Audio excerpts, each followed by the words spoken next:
I'd like to start by reminding people about a section of our Constitution. Um, in Part 2, Article 25C, it says, we will support the oppressed peoples throughout the world waging a just struggle against imperialism, colonialism, or racialism. And of course, it extends to what is happening to the Rohingyas themselves.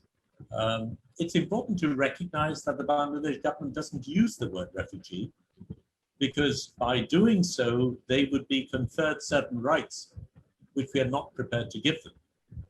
I think it's important to remember that we were refugees ourselves. In one of the largest human migrations that took place, we left being persecuted by the Pakistani army.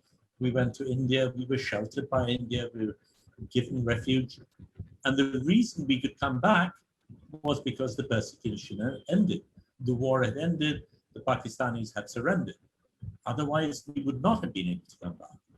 That situation has not happened for the Rohingyas. So how can they come back? How would we have ever come back had Pakistan still be occupying our land? So, that's a question we need to ask ourselves. At a personal level, I've crossed over with the Rohingyas on the boats. I've seen what they face firsthand. And this is not new. I've been photographing them for decades. And while I am happy that the Bangladesh government is providing refuge, it's worth remembering that this is not always the case. Rohingyas were sent back. And I would like to remind us of how fear, particularly in this time of the global war on terror, has been used to pass through repressive laws to make us accept things, to make us put up with things we would never have done. COVID has done that too. And while we're talking, I would like to use the opportunity to remember the dead in India, in Myanmar, in Bangladesh, killed by security forces, the Uyghurs of China, killed by security forces, persecuted. I'd like to remind us about Abrar Fahad, the student who was brutally killed in campus because he critiqued India. The 21 people who were killed after Modi's visit. Felani and the hundreds killed by the BSF and the Bangladesh border with India.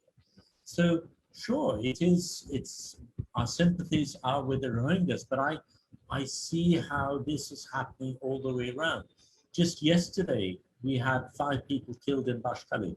Ronnie of Churanga, Rahad of Isharganj, Shubha of Norshingdi, Mahmoud Reza of Bashkali, Raihan, an 18-year-old crane operator of Noakhali. They were killed because they wanted area payment. They wanted time to break their fast and to pray. Another section of our Constitution, again, Part 2, 21C, says work is a right, a duty, and a matter of honor for every citizen who is capable of working, and everyone shall be paid for this on the basis of the principle from each according to his abilities. Now, these are workers who've been killed because they wanted wages. The Rohingyas have been here for decades now. The people I photographed in the 90s or before, they're 20, 25, 30 now. They've not gone to school. They've not been naturalized in any way. They continue to be stateless people. This cannot be a permanent state of affairs. And certainly our government, any government, needs to recognize that people who are for such a long time being persecuted need to be rehabilitated in a way in which they can lead normal, human, honorable lives. And the fires, of course, the fires are suspicious. The fact that so many have happened, particularly when they were trying so hard to convince everyone that people should be going to Bhashantek, seems too much of a coincidence. But fires have been used in many ways. And every time a fire takes place, the fires in our garment factories, the gates have been locked, the workers have been killed. This is something that happens over and over again. And this narrative of fear and uncertainty, this discourse, is something that creates hate, it creates division. And I think we forget that the Rohingyas, like everyone else, are our fellow brothers and sisters who have the right to live normal lives. They're here not because they want to visit Bangladesh, but because they're persecuted. we who've been persecuted ourselves should be more sympathetic, simply because we know what it means to be without a home, to be persecuted, to be stateless, to be refugees. And for us to turn our backs on our brothers and sisters just is inhuman. The wires make no sense.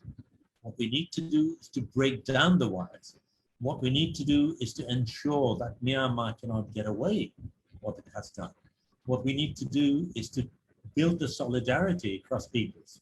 So no longer can Rohingyas or any other people be persecuted like this.